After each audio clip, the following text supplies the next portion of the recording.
तो hello guys, आज आप सभी का फिर से स्वागत है आपके अपने YouTube channel the perfect tailor पर।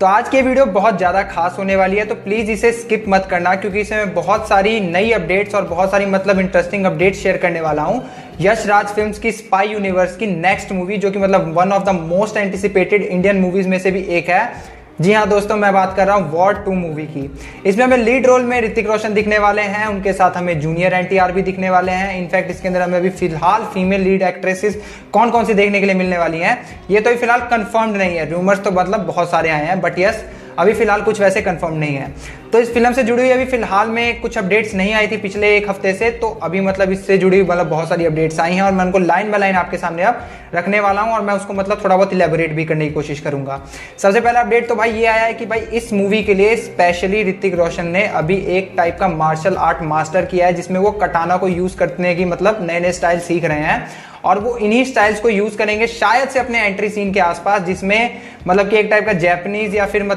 बैकड्रॉप एक मोनास्ट्री का दिखाया हुआ है। मोनास्ट्री आप समझ सकते हो, जहाँ पे ध्यान लगाया जाता है, मॉन्क्स होते हैं जहाँ पे, वैसा कुछ एक सेट बनाया गया हुआ है मुंबई पे, जो कि एक ग्रैंड लेवल पे बनाया गया है। वहीं पे वो कुछ मॉन्क्स से फाइट करते हुए या फिर कुछ फाइटर से फाइट करते हुए अपने एंट्री सीन में दिखने वाले हैं और उसी की शूटिंग के लिए बहुत तगड़ा जो सेट बनाया हुआ है वहां पे वॉर 2 में उनका इंट्रो शूट हो रहा है। वहीं अगर इस मूवी के एक्शन के लेवल की या फिर एक्शन के स्टैंडर्ड की बात करें तो वो इस लेवल का होने वाला है कि आप इसी से अंदाजा लगा सकते हो कि इस मूवी के लिए एक नहीं, दो नहीं, तीन नहीं, चार नहीं, टोटल 12 एक्शन डायरेक्टर्स को रखा गया है। 12 एक्शन डायरेक्टर्स आप समझ सकते हो ना कि कितने ज्यादा नंबर्स में, और इनफैक्ट वो रिनोन्ड एक्शन डायरेक्टर्स हैं, जिसमें से क्रेग मैकरे और भी बहुत सारे हैं। क्रेग मैकरे का आपने नाम सुना ही होगा, उन्होंने पठान में भी कुछ स्टंट्स डिजाइन किए थे और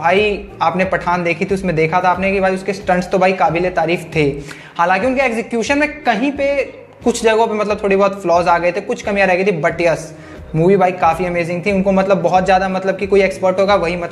ढूंढ सकता था। उसके अलावा अगर बात करी जाए वॉर 2 में जो दोनों स्टार्स हैं उनकी शूटिंग के डेट्स को लेकर, तो मेनली इसका जो भी शेड्यूल है नेक्स्ट, वो अप्रैल में स्टार्ट होने वाला है और 9 दिन का ही ऋतिक रोशन सर का जो था एंट्री सीन वो शूट हो चुका है, बट अभी 9 दिन का एक शेड्यूल होगा जिसमें जूनियर एनटीआर और ऋतिक रोशन दोनों एक साथ जिसे शूट करने वाले, उनमें शायद से उनका फेस ऑफ भी हमें देखने को मिलेगा। उसके अलावा ये जो शेड्यूल रहेगा ये इंडियन प्लस इंटरनेशनल दोनों रहेगा। फिल्म की जो स्टोरी है वो तो आदित्य चोपड़ा ने लिखी है, बट यस अयान मुखर्जी से डायरेक्ट कर रहे हैं, तो थोड़ा बहुत इन्फ्लुएंस तो उनका भी होगा। और उनकी क्रिएटिविटी के तो जितनी तारीफ करो वो कम है। आपने ब्रह्मास्त्र में देखा कि कुछ डायलॉग्स में कमी रह गई थी, बट क्रिएटिविटी के नाम पे उस मूवी ने क्या इंडियन सिनेमा को इवॉल्व किया था एक हिसाब से, वो आप अंदाजा भी नहीं लगा सकते।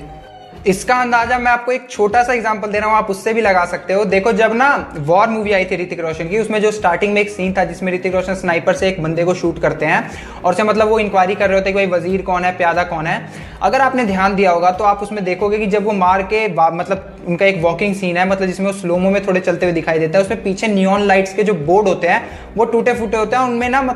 कुछ लाइट्स खराब होती है, कुछ लाइट जल रही होती है, और जो जल रही होती है वहां पे ऐसा दिखता है HELL, यानी हेल वर्ड जो होता है वहाँ हाईलाइट होता है, जिससे पता चलता है कि बंदा एकदम फुल फॉर्म में, और एक हिसाब से रोग टाइप का जो शुरू में उनके रिलेटेड जो परसेप्शन बना था लोगों के दिमाग में वो बनता हुआ दिखाई देता है। ठीक वही चीज टाइगर 3 के पोस्ट क्रेडिट सीन में भी हमें दिखती है, जब ऋतिक रोशन इतनी सारी लाशों के ढेर के बीच में खड़े होते हैं, तो वहां पे भी जब वो चलते हुए लास्ट में दिखता है तो वहां पे HELL हाईलाइट होता है। इससे ये बात तो बहुत छोटी सी है, अगर आपने नोटिस भी किया होगा या फिर बहुत कम ही लोगों ने जिन्होंने नोटिस किया होगा, बहुत ज्यादातर उन्होंने नहीं नोटिस किया होगा, बट ये जो छोटी सी बात है ना, ये भी आर्ट को डिफाइन करती है कि जिस बंदे ने इसका पहला पार्ट नहीं बनाया, जैसे अयान मुखर्जी हैं, उसके बावजूद भी उन्होंने जब पोस्ट क्रेडिट सीन बनाया ना, तो उन्होंने कैरेक्टर का कितना डीपली रिसर्च किया होगा, या फिर वो वॉर 2 मूवी कितने ज्यादा ध्यान से देखी होगी कि उन्होंने ये छोटे छोटे पॉइंट्स को भी नोटिस किया और उसको इतने अच्छे से दिखाया। पोस्ट क्रेडिट सीन है एक थोड़ी सी झलक थी और उसमें भी उन्होंने अपनी क्रिएटिविटी का एक मिसाल देके चले गए। वैसे देखा जाए तो फिलहाल में ब्रह्मास्त्र 2 को जो है उसको डिले कर दिया गया है, और उसको डिले कर दिया गया है इसका ये है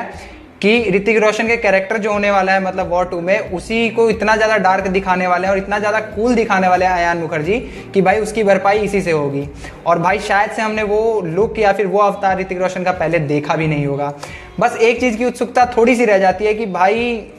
स्पाई यूनिवर्स का थैनोस कौन है, और ये चीज अभी के टाइम में सिर्फ आदित्य चोपड़ा जानते हैं। आपके हिसाब से इसका थैनोस या फिर इसका सबसे सुपर विलन कौन होना चाहिए, कौन उस रोल में फिट बैठ सकता है, आप ये मुझे कमेंट सेक्शन में बता सकते हो। इनफैक्ट इस वीडियो में से आपको जितनी भी अपडेट्स मिली उसके बारे में भी अगर आपको कुछ डिस्कस करना है तो आप मुझे कमेंट में मतलब उसके बारे में ही बता सकते हो। बाकी इस वीडियो को ज़्यादा से ज़्यादा लाइक करो, ज़्यादा से ज़्यादा इस पर कमेंट्स करो, इसको ज़्यादा से ज़्यादा शेयर करो, और ऐसी बहुत सारी इंटरेस्टिंग वीडियोस के लिए, मीम कंटेंट के लिए, एंटरटेनमेंट के लिए आप सब्सक्राइब कर सकते हो मेरा channel the perfect tailor. Thank you.